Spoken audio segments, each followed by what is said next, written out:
été particulièrement indisciplinés, comme vous pouvez le voir, la fougue de la jeunesse sans doute, et nous vous proposons un très long texte. Ne soyez pas effrayés et s'il vous plaît, prenez le temps de le lire. Vous verrez qu'il ne contient pas quelques questionnements ou quelques propositions, mais une multitude de petites propositions, ouvertes à bien d'autres encore. Et en parallèle de cette multitude de petites propositions, nous vous invitons à méditer sur des textes du pape François.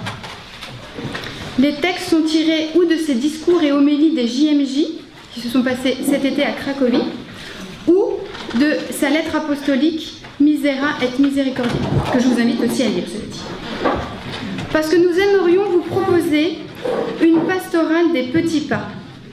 Parce que Dieu œuvre dans le secret de notre quotidien et le monde conduit par l'Esprit Saint progresse non pas à coups de révolution ou de grandes déclarations vides de tout contenu, mais par la conversion permanente de chacun d'entre nous. Qui sont les jeunes et qu'attendent-ils ? Les jeunes ont besoin de vérité, de cohérence et de témoignage. Ils ont besoin de lieux où ils sont confortés dans leur foi, lieux où ils peuvent dire, témoigner leur foi sans être jugés. Ils ont à la fois besoin de temps forts, JMJ, camp, rallye vélo, et de rencontres dans le temps pour créer des liens d'amitié et de confiance. Il nous faut donc proposer, inventer, développer des lieux et événements où ils peuvent à la fois vivre la convivialité et la fraternité, prier et se former dans l'intégralité de leur personne, corps, cœur, esprit. Nous vous proposons ainsi 7 axes de réflexion et d'action. Premier axe, qui est en fait le cœur. Soyez toujours dans la joie. Parce que dans ce monde désenchanté et en dislocation, nous avons besoin de nous retrouver pour prier, nous former et exprimer notre joie d'être aimés et de compter pour quelqu'un. Soyez toujours dans la joie, parce que la vie dans le Christ est une vie de joie, fruit de l'Esprit Saint. Réjouis-toi car il vient, l'époux que rien ne retient. Sors de la nuit, viens à moi, je suis à toi pour toujours. Deuxième axe, une formation intégrale de la personne. Cœur, corps, esprit. Les plus grandes pauvretés qui habitent notre monde occidental sont sans doute les pauvretés affectives et spirituelles. Osons-nous proposer en toute simplicité la folie et le scandale du message de la croix.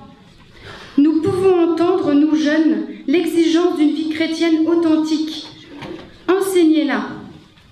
Osons-nous proposer sans tabou une véritable théologie du corps qui parle du don de soi, de chasteté, de virginité, d'accueil inconditionnel de la vie. Osons-nous parler, entendre et écouter les souffrances de l'échec sentimental, du célibat subi, de la rupture, de l'échec scolaire et professionnel, du chômage, de la maladie et du handicap. Osons-nous former des jeunes adultes en matière de doctrine sociale de l'Église et d'éthique. Former les jeunes à discerner le bien et le mal pour qu'ils puissent choisir le bien, le chemin de la vie.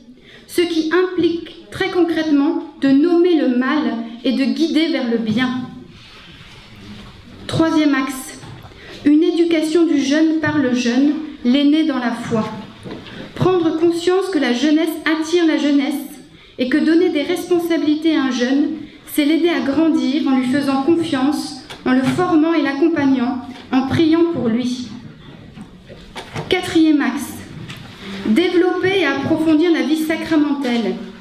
Réaffirmer avec force que les sacrements, signes visibles et efficaces de l'amour de Dieu, nous sont indispensables pour grandir en humanité et en sainteté. Pour cela, nous vous proposons des pistes d'action dans les trois groupes de sacrements. Sacrement de communion, sacrement de l'initiation et sacrement de guérison. Cinquième axe, construire des liens intergénérationnels. Parce que se poser la question des jeunes, c'est réfléchir à l'attention que nous portons à chaque baptisé, membre du corps du Christ, et tout particulièrement aux personnes âgées. Les jeunes ont besoin d'exemples, d'aînés dans la foi. Chers anciens, vous êtes la mémoire vivante de nos communautés. 6e axe, remettre la parole de Dieu au centre de la vie chrétienne. Dans ce monde plein de bruit et d'agitation, il est fondamental de faire nôtre les paroles du jeune Samuel. Parle, Seigneur, ton serviteur écoute.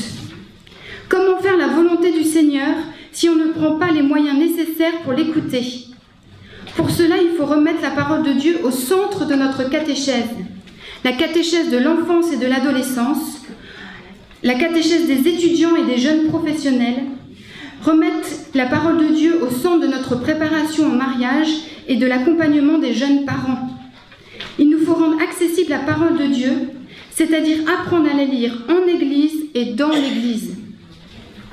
7e axe, exercer la charité, pour qu'en voyant nos paroisses, le jeune puisse dire et être touché, voyez comme il s'aime. Alors, je vais lancer un appel. Vous lirez toutes nos petites propositions. Parce que tout le monde est très enthousiaste pour les jeunes, mais en fait, concrètement, peu de monde vient. Donc, je vous attends vraiment pour choisir ce coup de cœur. Ça, c'est comme ça, c'est dans l'Évangile. Beaucoup d'appelés, peu d'élus. Alors, je lance déjà un appel, parce que je sens que vous allez me dire, vous êtes vieux, vous n'avez pas le temps, voilà. Donc, moi, je vous attends pour les jeunes. Donc, un premier appel pour les prêtres. Mais aussi vous consacrés religieux, religieuses, moines et moniales. Merci d'être ce que vous êtes.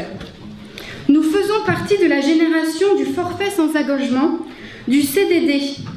Beaucoup d'entre nous sont frappés d'acédie, ou comme le dit le pape François, sont des jeunes retraités, désœuvrés et désenchantés. Merci à vous de vous être donnés entièrement, corps, âme et esprit au Christ, à son Église bien-aimée et à nous. Merci de vous être allongé un jour sur le sol d'une cathédrale pour donner tout l'amour dont vous étiez capable pour la gloire de Dieu et le salut du monde. Merci. Sachez cependant que nous n'avons pas besoin d'hommes d'affaires ou de gestionnaires de paroisse, mais nous avons besoin de pasteurs qui nous enseignent, nous guident, prient et nous donnent les sacrements. Oui, merci de nous permettre par l'Eucharistie de communier au Christ qui nous est ainsi plus intime à nous-mêmes que nous-mêmes. Merci par le sacrement de la réconciliation qui nous permet de faire l'expérience concrète de l'infinie miséricorde du Seigneur et de comprendre que le fait de se relever est plus important que de tomber.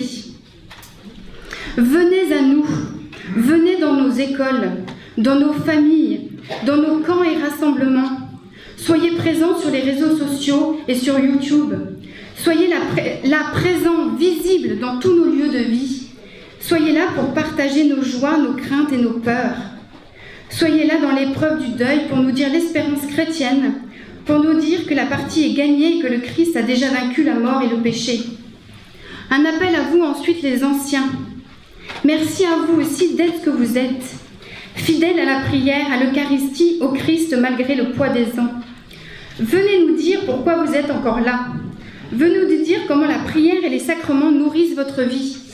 Comment la prière du chapelet, par exemple, est pour vous force et réconfort. Dites-nous comment vous avez fait pour être là ensemble, après 20 ans, 40 ans de mariage. Comment vous avez surmonté la peur des factures impayées, le chômage, la détresse de l'enfant désiré qui ne vient pas, la douleur de la perte de l'enfant, la maladie, le handicap ou encore la mort d'un proche. Comment vous avez fait pour supporter les ronflements de votre conjoint et le tube de dentifrice toujours laissé ouvert? Venez témoigner, venez transmettre votre foi, venez nous dire ce qui vous fait vivre. Nous ne voulons pas prendre votre place. Nous voulons avec vous exercer nos talents. Nous voulons être comme vous